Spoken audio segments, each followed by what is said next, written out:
आज जो हम सीपीए की बात करेंगे। आवाज आ रही है तुम्हारे तक मेरी? Yes sir. आवाज कम आ रही है। मेरी आवाज प्रॉपर आ रही है? Yes sir. चलो, तो आज हम बात करेंगे भाई कंज्यूमर प्रोटेक्शन एक्ट की, सीपीए। नाम से ही पता लग रहा है कि ये जो एक्ट है कंज्यूमर के जो राइट्स होते हैं उनको प्रोटेक्ट करने के लिए। कंज्यूमर जो आपका सामान खरीदता है उसके क्या राइट्स हैं कि जो भी गुड्स या सर्विसेज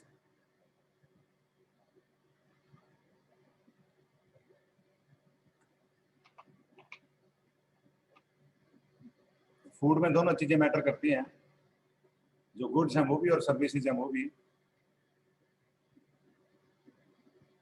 सर्विसेज का मतलब कि किस तरीके से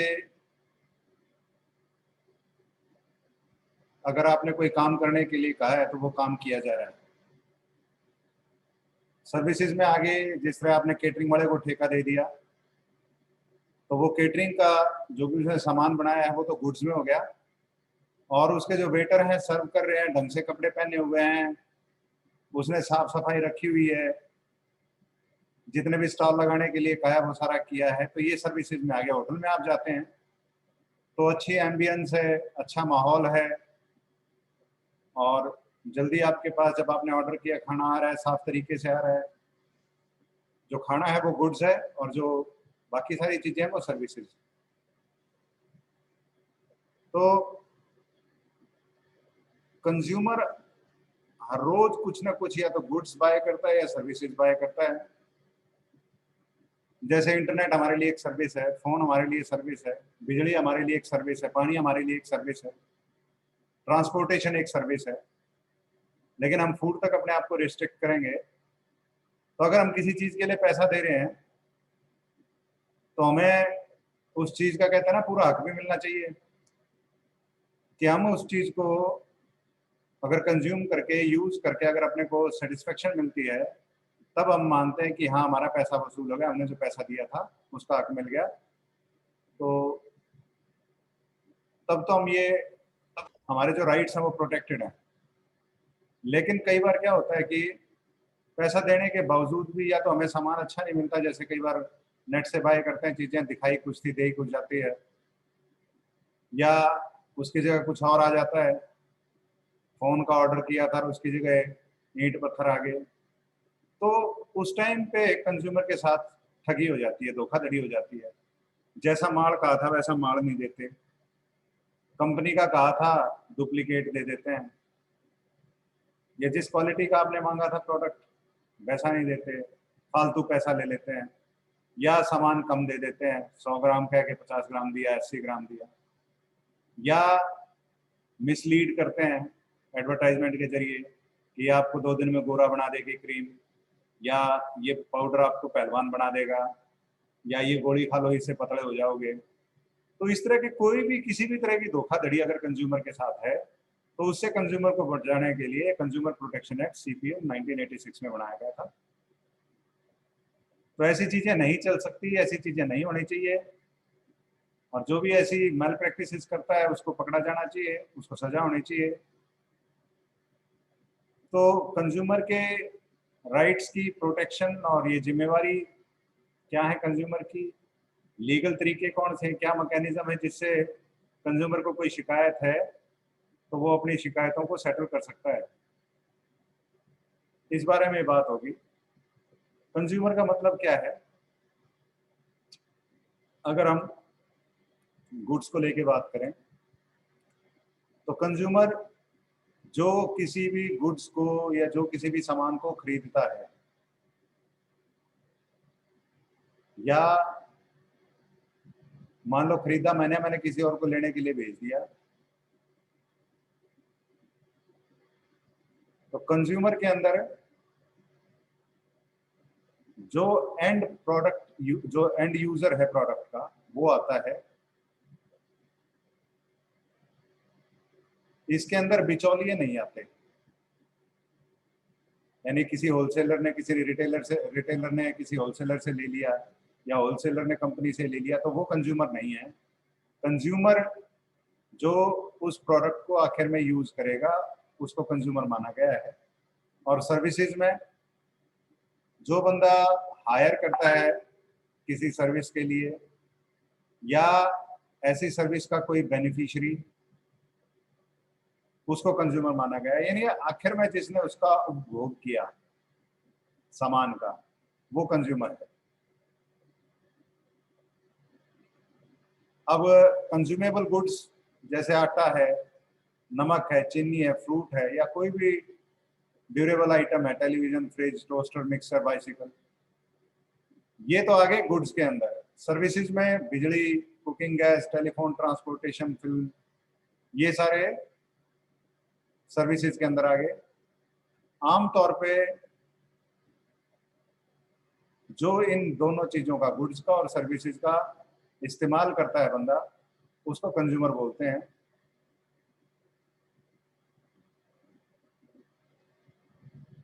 तो कानून की निगाह में चाहे कोई बंदा खरीदने वाला है, चाहे इन सर्विसेज को, इन गुड्स को इस्तेमाल करने वाला है, दोनों के दोनों कंज्यूमर माने जाएंगे। अब मान लो एग्जांपल दिया है कि आपके पिताजी ने आपके लिए सेब खरीदे हैं, तो कंज्यूम तो उसको घर में सारे करेंगे, तो उसमें आपके पिताजी और घर के सारे कंज्यूमर माने जाएंगे। इसी तरह से अगर स्कूल के लिए बस या टैक्सी हायर करी है, तो हायर चाहे वो फादर ने करी है, जाएंगे बच्चे तो वो कंज्यूमर माने जाएंगे। तो कानून की निगाह में कंज्यूमर जो भी उसको इस्तेमाल करने वाला, सिर्फ खरीदने वाला नहीं है। लेकिन अगर कोई रीसेल के पर्पज से ये काम कर रहा है कि लेके बेच दूंगा, तो वो कंज्यूमर नहीं है। सबसे पहली बात, कंज्यूमर प्रोटेक्शन का कंसेप्ट क्या है, एक बार ये देख लेते हैं कि कंज्यूमर का एक्सप्लॉयटेशन कैसे कैसे होता है। मान लो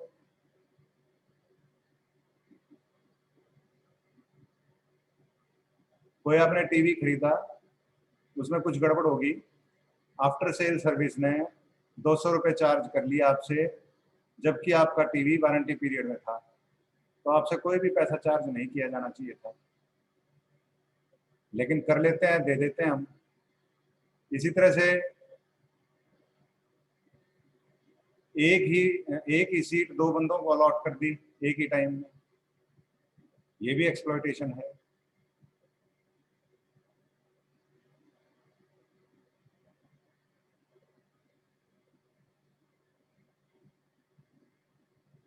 या बैंक कई बार चेकबुक इशू करने के लिए पेनल्टी लगा देते हैं कि मिनिमम रिक्वायर बैलेंस नहीं है, आपको चेकबुक इशू नहीं कर सकते, और 50 रुपये पेनल्टी और लगा दी इस चीज की। जो सर्विस उन्होंने दी नहीं उस चीज की क्या पेनल्टी। या घर में गैस का सिलेंडर आता है, उसमें से पहले गैस निकाल देते हैं, अंडरवेट होता है। तो इस तरह की धोखाधड़ी आमतौर पे है, बहुत सी धोखाधड़ी आपने को पता है। वेट की तो सारी जगह, वॉल्यूम में धोखाधड़ी है, दूध या दूध देने आता है वो कम देता है, नाप कम होता है, तो बहुत जगह है। तो इसके अंदर अगर अडल्ट्रेटेड गुड्स देता है कि कोई भी घटिया चीज मिला के दे दी, या सस्ता सामान दे दिया कंपनी का कह के नकली बेच दिया, घटिया सामान दे दिया जिसके क्वालिटी स्टैंडर्ड सही नहीं है, डुप्लीकेट सामान दे दिया, अपने पास नकली वेट रख के और उन्हीं से तोल के दे दिया और दिखा दिया कि पूरा वेट है, या उसकी जो मशीन है उसमें उसने गड़बड़ कर रखी हो, पूरा वेट ना दिखाती हो, जो एमआरपी है उससे ज्यादा रेट ले रहा हो। जिस तरह कैंटीन वगैरह पे कई बार होता है ना, बोतल पे कुछ लिख रखा है जी ठंडी करने के भी तो पैसे लगे हैं, तो भाई एमआरपी से ऊपर बेच ही नहीं सकते और ठंडी करके ही बिकेगी ये, गर्म ये कोई खरीदेगा भी नहीं। तो वो एमआरपी के अंदर ही जो उनका कमीशन होता है उसी से काम चलाना होता है। या गलत सामान बेच दिया, डिफेक्टिव सामान बेच दिया, या गलत एडवर्टीजमेंट कि बढ़िया ग्रेड का, स्टैंडर्ड का या क्वालिटी का सामान, जबकि क्वालिटी या स्टैंडर्ड का ना हो, घटिया सर्विस दी। अब राजी तो हुए थे हम कि भाई 500 बंदों की बारात आएगी, उसके लिए खाना बनाना है, तो बंदे आए हैं 400 और उसने प्लेटें दिखा दी 500, ये दिखा दिया कि 500 से ज्यादा आए हैं जी, 700 आए हैं। तो जो भी हमारी टर्म कंडीशन है, अगर उससे हटके कुछ भी सर्विसेज या गुड्स में होता है तो वो कंज्यूमर प्रोटेक्शन एक्ट में आता है। क्यों जरूरत है? क्योंकि कंपनी के खिलाफ अगर अकेले बंदे को लड़ना है तो कुछ ना कुछ उसके पास राइट्स होने चाहिए जिससे कि वो उनके खिलाफ लड़ने में सक्षम हो।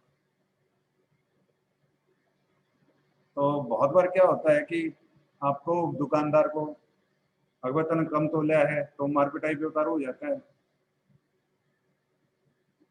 या सामान देने से मना कर देता है।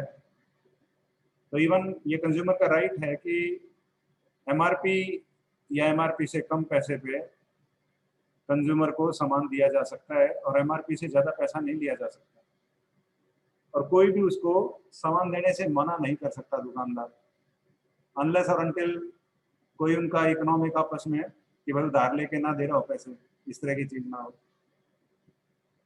तो जो भी अपने आपके राइट्स हैं और आपकी जिम्मेवारियां हैं वो सारी की सारी इस कंज्यूमर प्रोटेक्शन एक्ट में बताई गई हैं, और जिम्मेवारियां बिजनेसमैन की भी बताई गई हैं कि उनको क्या क्या चीज़ों का ध्यान रखना है। एक तो सामाजिक जिम्मेवारी है, सरकार की भी है, बिजनेसमैन की भी है, उसके भी एथिक्स होने चाहिए, नॉर्म्स होने चाहिए, वो भी कि फेयर प्राइस पे वो कंज्यूमर को सामान बेचे। फिर इस एक्ट के जरिए अपने राइट्स की जानकारी मिलती है कंज्यूमर को, और जो बिजनेस के अंदर मैल प्रैक्टिस करते हैं या गलत तरीके इस्तेमाल करते हैं तो उनके खिलाफ काम करने के लिए बहुत से कंज्यूमर राइट्स ऑर्गेनाइजेशन हैं या एनजीओज हैं, नॉन गवर्नमेंटल ऑर्गेनाइजेशन।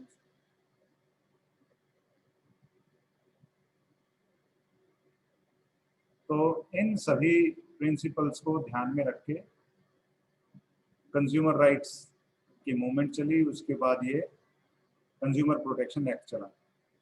तो कंज्यूमर राइट की जो मूवमेंट थी वो जॉन एफ कैनेडी जो यूएस प्रेसिडेंट था उसने 6 राइट्स दिए थे अपने कंज्यूमर को: right to safety, right to be inform, right to choose, right to be heard, right to redress and right to represent.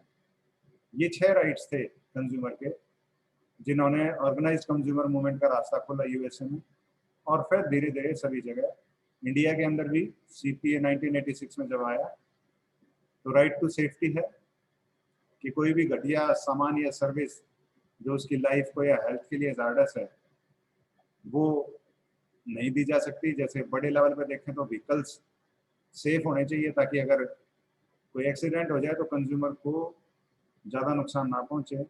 ऐसे ही जितने भी इलेक्ट्रिकल अप्लाइंसेज हैं वो आईएसआई मार्का होते हैं, इंडियन स्टैंडर्ड इंस्टीट्यूट का मार्का जो अब ब्यूरो ऑफ इंडियन स्टैंडर्ड्स कहलाता है।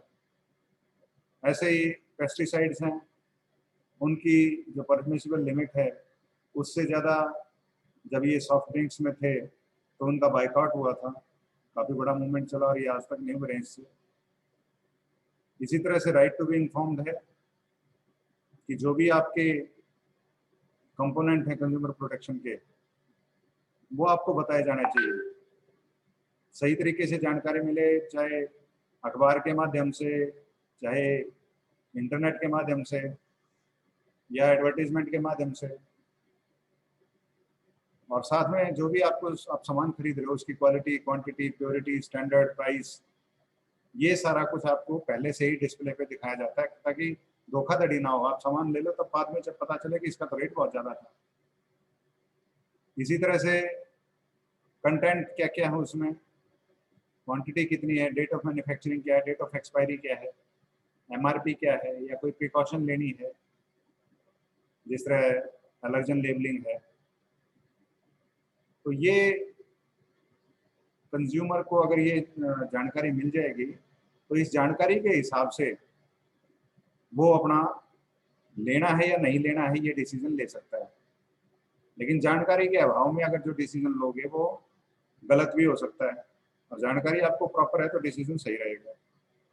राइट टू चूज में क्या है कि जितनी भी वैरायटी, टाइप्स और जो भी अवेलेबल है सामान वो कम्पिटिटिव प्राइस पे आपको मिले।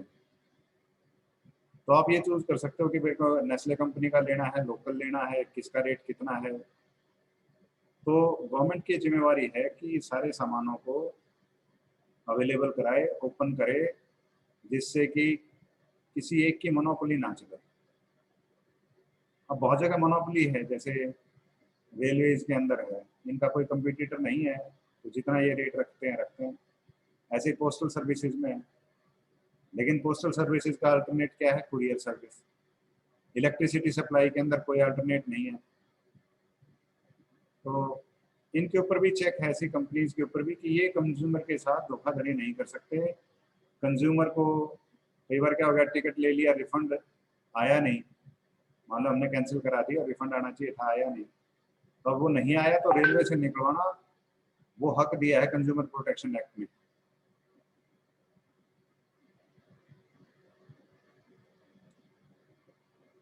हमारी शिकायत सुनी जाए, इसका भी हमें हक है, राइट टू बी हर्ड। तो गवर्नमेंट को, कंपनीज को इसका मैकेनिज्म तैयार करना होता है, और वो मैकेनिज्म बनाते हैं कि किसको ईमेल लिख सकते हो, किसको चिट्ठी लिख सकते हो, किसको कहाँ, फ़ोन नंबर क्या है। तो बहुत सी ऐसी एजेंसीज बनाई हैं गवर्नमेंट ने, और साथ में इस एक्ट में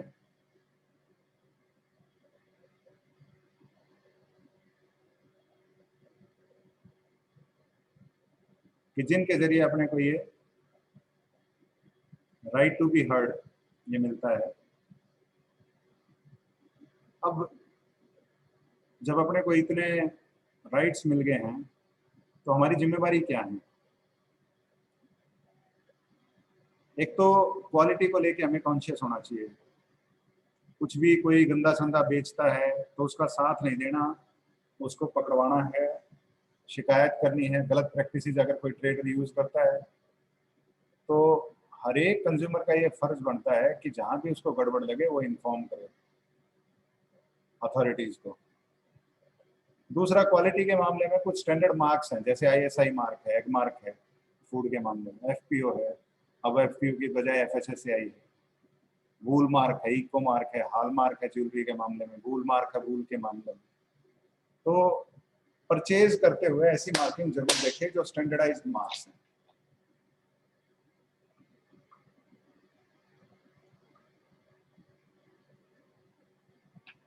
कोई भी मिसलीडिंग एडवर्टीजमेंट है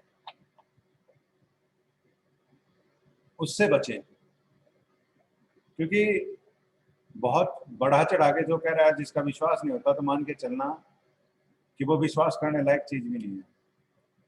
आजकल कोरोना के टाइम में बहुत सी आपके पास ऐड आती होंगी, भाई घर बैठे करोड़पति बनो, घर बैठे लखपति बनो, बिना कुछ करे ये बनो, सिर्फ एक मोबाइल होना चाहिए उससे ये बन जाओगे। तो जब यूं लगे कि कुछ गड़बड़ है, तो हमेशा थोड़ा सा ध्यान रखो, उनको डबल चेक करो चीजों को। बहुत बार आदमी लालच में फंस जाता है और उसको लगता है कि उसको ही पहली बार ये चीज पता लगी, कभी मौका निकल ना जाए। लेकिन इन चीजों में ध्यान रखने की जरूरत होती है ताकि आपके साथ धोखाधड़ी ना हो। फिर कोई भी चीज अगर आपको लेनी है तो उसकी इंस्पेक्शन करके लो, उसको देख भाल के लो, वैरायटी है या उसकी क्वालिटी है। और जब आपके पास चॉइस के लिए 3-4 चीजें हैं, तो उनमें से अच्छी तरह से जो आपको क्वालिटी कंपैरिजन में बढ़िया लगे, क्वालिटी के हिसाब से, प्राइस के हिसाब से, ड्यूरेबिलिटी के हिसाब से, आफ्टर सेल सर्विस, या जो भी आपका क्राइटेरिया है क्वालिटी का, उस पर जब वो खरी उतरे तब उसको खरीदो। इसके बाद कल को अगर आपको कोर्ट में जाना पड़ गया, तो डिस्प्यूट हो गया, तो जब तक आपके पास उसका प्रूफ नहीं होगा कि आपने इससे सामान खरीदा था, तब तक आप उसको कोर्ट में नहीं घसीट सकते, तब तक आप उस अपना हक नहीं ले सकते। इसलिए बहुत बार क्या होता है, अब जी बिल बिल रहने दे यार, क्या करना है, नहीं, अगर बिल आपके पास होगा तो आप उसको कल को पकड़ सकते हो, तेरे से सामान ले गया, अदरवाइज वो सीधा मुकर सकते हैं, ये सामान तो मैंने बेचा ही नहीं। तो इसलिए अपने पास कोई ना कोई वैलिड डॉक्यूमेंट्री प्रूफ होना चाहिए, कैश मेमो, इनवॉइस बोलते हैं, और इसको प्रिजर्व करके रखो, एक फाइल बना के रखो। कोई भी चीज खरीदी उसका बिल उसमें लगा दो, चीज खरीदी बिल उसमें लगा दो। कभी किसी बिल की जरूरत पड़ेगी तो आपको उसी फाइल में मिल जाएगा। ये अपनी जिंदगी में एक उसूल ही बना लो कि एक फाइल आपको सिर्फ बिलों की लगानी है। जिस तरह बिजली के बिल की, या अगर कोई और बिल, इंटरनेट का बिल आता है, इसका टेलीफोन का बिल आता है, तो चाहे इनकी सॉफ्ट कॉपी चाहे हार्ड कॉपी अलग अलग से फोल्डर बना के या फाइलें बना के उनमें लगाते रहो। ये कभी ना कभी काम आएंगी। गारंटी वारंटी के लिए भी तो जितने गारंटी वारंटी के कार्ड हैं वो लगा लो। इसका बहुत बेनिफिट होता है। कई बार मेरा खुद का एक्सपीरियंस रहा है कि कार का वारंटी पीरियड का 1 हफ्ते का टाइम था। अगले एक्सेल में कुछ आवाज़ आ रही थी तो 1 हफ्ते मैं पहले उनको दिखाया तो बोला जी अभी वारंटी बची हुई है 7 दिन की, ये फ्री में चेंज हो जाएगा। अदरवाइज वो एक्सेल डिफेक्टेड था शुरू से ही, और उसके अगर वो 7 दिन और निकल जाते या मैं पहले से और ना जाता, थोड़ा लेट जाता, तो उसका जो 7-8 हज़ार 10 हज़ार का खर्चा था वो मेरे पे पड़ता।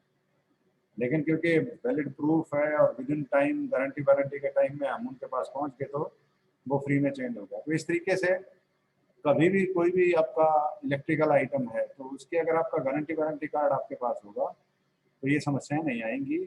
आपको इवन लिटिगेशन की भी जरूरत नहीं पड़ेगी। वारंटी कार्ड दिखाओ, बिल दिखाओ, किस टाइम किस दिन परचेज हुआ था, चेंज हो जाएगा। बल्ब के मामले में जो एलईडी बल्ब वगैरह बेचते हैं दुकानदार, वो उसके ऊपर बाकायदा डेट डालते हैं कि इस तारीख को खरीद के ले गए, कि 1 साल की एलईडी की वारंटी होती है, 1 साल के अंदर गड़बड़ होगी तो चेंज करके देंगे। और आपके क्या हक हैं उसके बारे में आपको पता होना चाहिए। ये इंफॉर्मेशन आपको फ्री मिलती है। अलग अलग जो इसकी वेबसाइट्स हैं, कंज्यूमर प्रोटेक्शन एक्ट के जो एनजीओ हैं वो भी बताते हैं। फिर अगर कोई आपका जेन्युइन ग्रीवेंस है, यानी कोई वैलिड कारण है जिसके कि आप उस दुकानदार की सर्विस या प्रोडक्ट से डिससेटिस्फाइड है और दुकानदार नहीं मान रहा, चेंज नहीं कर रहा या क्लेम आपको नहीं दे रहा, तब आप किस तरीके से उसकी कंप्लेंट करेंगे? पहले कंपनी में करेंगे, उसकी एक कॉपी अपने पास रखेंगे और जो भी कॉस्ट पड़ती है उसका हिसाब किताब रखेंगे। और नहीं मानता है, नहीं बनती है बात, तो फिर आपका कंज्यूमर रिड्रेसल फोरम होते हैं। ये एक तरह की कोर्ट ही होती हैं जो आपको आपका हक दिलवाती हैं। लेकिन बात आपको ध्यान में ये रखनी है कि जिस तरीके से किसी चीज़ को इस्तेमाल करने की कही गई है, आप उसको उसी तरीके से इस्तेमाल करें। गारंटी पीरियड का ध्यान रखें, कोई रेकलेस यूज ना करें। अगर गारंटी पीरियड पड़ा है कोई बात नहीं, नीचे भी फेंक दो फोन ना, काम चल जाएगा ना। गारंटी हमेशा ध्यान रखो किस चीज़ की है और उस दौरान आपको सही जो तरीका है, प्रॉपर यूज है, उसी तरीके से वो चीज़ इस्तेमाल करनी है। जानबूझ के अगर आपने सोचोगे चीज़ तोड़कर क्लेम ले लो, वो नहीं मिलेगा। तरीके क्या हैं कंज्यूमर प्रोटेक्शन के? इस एक्ट के अंदर बताया गया है कि कोई भी कंज्यूमर के साथ इस तरह की एक्टिविटी होती है जो कंज्यूमर के साथ नहीं होनी चाहिए थी, तो इंडिया के अंदर बहुत से तरीके हैं जिससे कंज्यूमर को प्रोटेक्शन मिलती है। सबसे पहले तो लोक अदालत में कोई खर्चा नहीं होता। लोक अदालतों में यहाँ पे एक शिकायत देनी होती है। इलेक्ट्रिसिटी बिल के मामले, टेलीफोन के बिल में, रोड एक्सीडेंट्स या कोई भी ऐसा स्पॉट सेटलमेंट जो गवर्नमेंट के इंस्टीट्यूट्स हैं उनके लिए लोक अदालत में अपनी अर्जी दो, वहीं की वहीं तुरंत फैसला हो जाता है। फिर पीआईएल बोलते हैं, पब्लिक इंटरेस्ट लिटिगेशन। ये कोई भी आदमी कोर्ट ऑफ लॉ के अंदर पीआईएल मूव कर सकता है। कई बार क्या होता है कि कोई कंपनी ठगी करके चली गई, बहुत से लोग हैं लेकिन उनमें से बहुत से ऐसे हैं जो वकील नहीं कर सकते, तो कोई वकील उनके बिहाफ पे अपनी तरफ से भी पीआईएल फाइल कर सकता है, या कोई एनजीओ पीआईएल फाइल कर सकता है।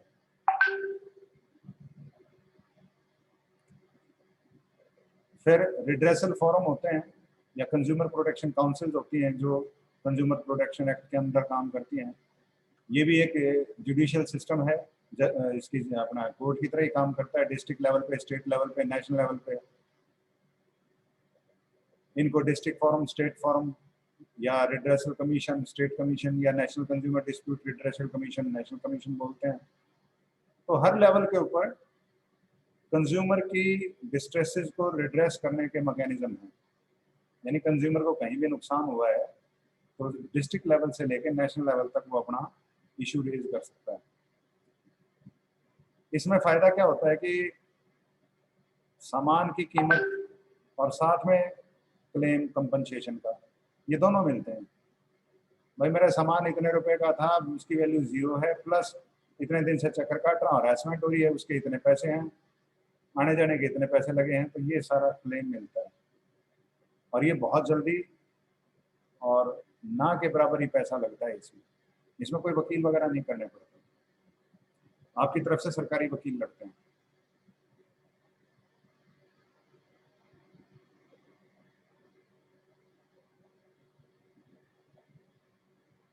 अभी इसमें वर्ल्ड कंज्यूमर राइट्स डे 15 मार्च को मनाया जाता है और नेशनल कंज्यूमर डे 24 दिसंबर को मनाया जाता है। ये क्वेश्चन आ सकते हैं कि जो वर्ल्ड कंज्यूमर राइट्स डे है वो कब मनाया जाता है और नेशनल कंज्यूमर डे कब मनाया जाता है। तो ये छोटे क्वेश्चन आ सकते हैं, इस पर पूछ सकते हैं। बहुत से टीवी चैनल पे ऐड आती है, एफएम चैनल्स पे ऐड आती हैं, बताते हैं कि कंज्यूमर सावधान रहो, आपके साथ धोखाधड़ी ना हो जाए, इसका ध्यान रखो। बहुत से एनजीओज हैं जो इसमें आपकी मदद करते हैं। एक कंज्यूमर वेलफेयर फंड बना रखा है गवर्नमेंट ने, जिससे कि कोई भी कंज्यूमर की वॉलंटरी मूवमेंट स्टार्ट होती है, कोई कानून में बदलाव लाने होते हैं तो उसके लिए, या लोगों को समझाना होता है उसके लिए, या एजुकेशन के लिए, ट्रेनिंग के लिए, रिसर्च के लिए, उन सेमिनार्स ऑर्गेनाइज करने के लिए, प्रोडक्ट टेस्टिंग लैब बनाने के लिए, ये सारे काम कंज्यूमर वेलफेयर फंड से होते हैं। इसके अलावा लेजिस्लेटिव मेजर्स हैं, कानून तो है ही है, और बहुत से ऐसे एक्ट्स हैं जो मदद करते हैं हमारी। कंज्यूमर प्रोटेक्शन तो एक्ट है ही है, ड्रग कंट्रोल एक्ट है, उसमें अगर मेडिसिन को लेके कोई समस्या है, agriculture products grading and marketing act 1937 egg mark जिसके अंडर है वो है।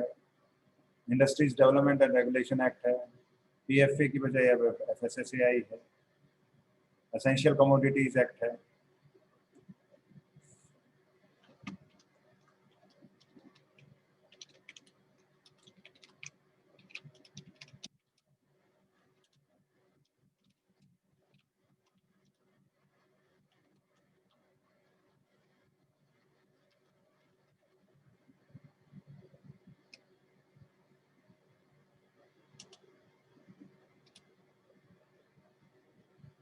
और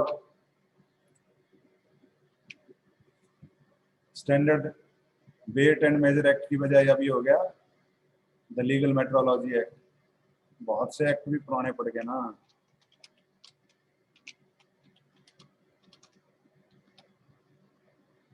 एक्ट ऑफ कब का है लीगल मेट्रोलॉजी एक्ट?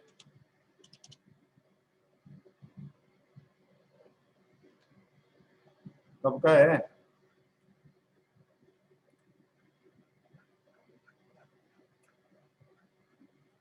दो हजार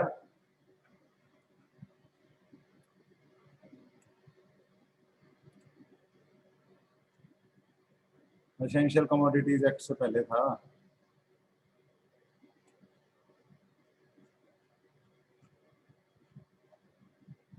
2009।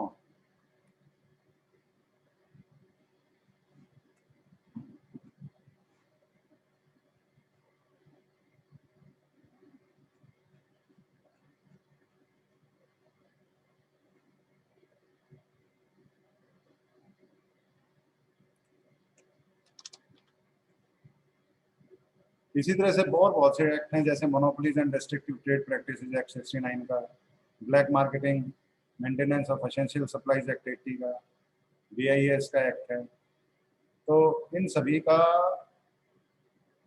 पर्पस यही है कि कंज्यूमर के राइट्स को प्रोटेक्ट करना। मैंने बताया था ऐसे बहुत से कंज्यूमर ऑर्गेनाइजेशंस हैं जो कंज्यूमर के कॉज को प्रोटेक्ट करने के लिए अच्छा रोल अदा कर रहे हैं। उसमें CERC है, consumer education and research centre Ahmedabad. Voice नाम से voluntary organisation the interest of consumer education New Delhi में। CGSI है मुंबई के अंदर। कंज्यूमर एक्शन ग्रुप है चेन्नई का। Consumer unity and trust society है जयपुर की। Common cause new Delhi. Consumer education centre Hyderabad Karnataka. Consumer service society Bangalore. Kerala state consumer coordination committee Cochin. तो ये जितने भी ऑर्गेनाइजेशन है ये डाटा इकट्ठा करते हैं, प्रोडक्ट्स को टेस्ट करवाते हैं, इन्वेस्टिगेशन करते हैं प्रॉब्लम से, कंज्यूमर प्रॉब्लम से रिलेटेड, फिर उन समस्याओं को पब्लिश करते हैं ताकि लोगों को पता चले। अवेयरनेस के लिए ब्रोशर बांटते हैं, कैंपेन करते हैं, कंप्लेंट्स फाइल करते हैं। तो ये सारे काम इन ऑर्गेनाइजेशंस के हैं, ये नॉन गवर्नमेंटल ऑर्गेनाइजेशन।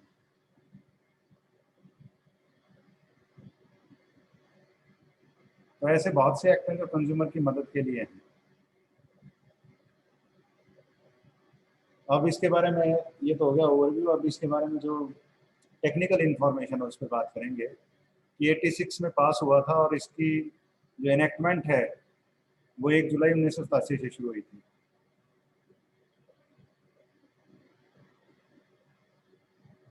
सभी goods services unfair trade practices उन सभी पे लागू है अनलेस और अनटिल सेंट्रल गवर्नमेंट ने उनको एग्जाम्प्ट ना कर रखा हो। सभी सेक्टर, प्राइवेट, पब्लिक, कोऑपरेटिव, सभी के ऊपर लागू है।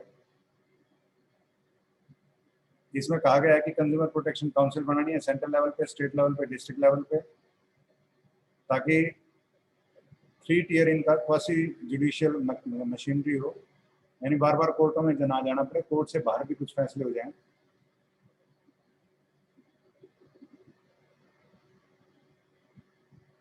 इसमें 6 राइट्स हैं जिसकी हमने बात की थी।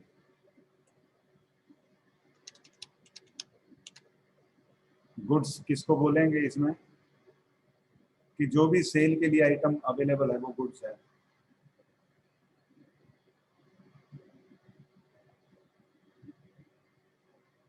हर तरह की movable property, money, other than money, including stock, shares, crops, ये सारी चीजें हैं।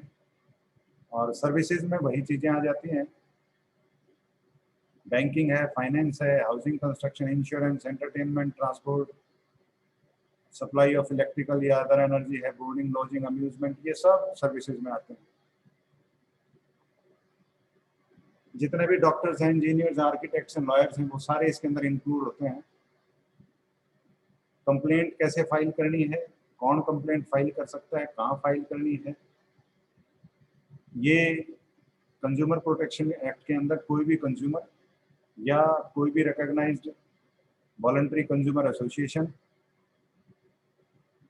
चाहे कंज्यूमर इसका मेंबर हो चाहे ना हो, सेंट्रल या स्टेट गवर्नमेंट, या एक या एक से ज़्यादा कंज्यूमर मिलके, या कंज्यूमर का कोई भी, मान लो वो एक्सपायर हो जाता है तो उसका कोई भी लीगल हायर है, लीगल हायर का मतलब उसका बेटा है या उसका कोई भी रिप्रेजेंटेटिव है, अगर कंज्यूमर की डेथ हो जाती है। किस तरह की कंप्लेंट फाइल की जा सकती हैं, कोई भी अनफेयर ट्रेड प्रैक्टिस की हो किसी भी ट्रेडर ने या सर्विस प्रोवाइडर ने, या जो भी सामान खरीदा है वो अच्छी क्वालिटी का ना हो, उसमें डिफेक्ट के कारण कंज्यूमर को सफरिंग हुई हो, या सर्विसेज किसी भी तरीके की कमी आई हो सर्विसेज में, तो वो पैसे ज़्यादा चार्ज कर लिए हों,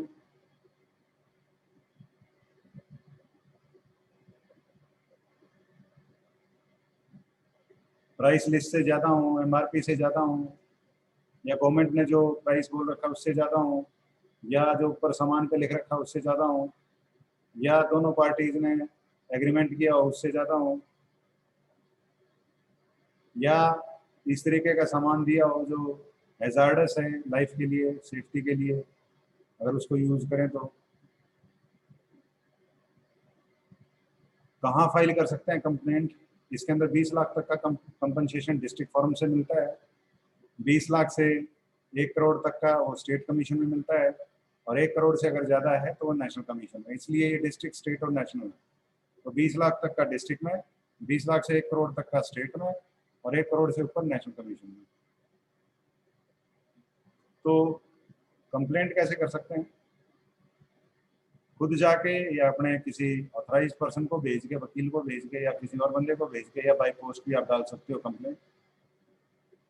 सिंपल प्लेन पेपर पे जो भी डॉक्यूमेंट्री एविडेंस है, आपने जो इल्ज़ाम लगाया है वो उसके साथ लगाने हैं, और साथ में लिखना है कि आपको इसके बदले में क्या चाहिए, क्लियरली रिलीफ क्या चाहिए।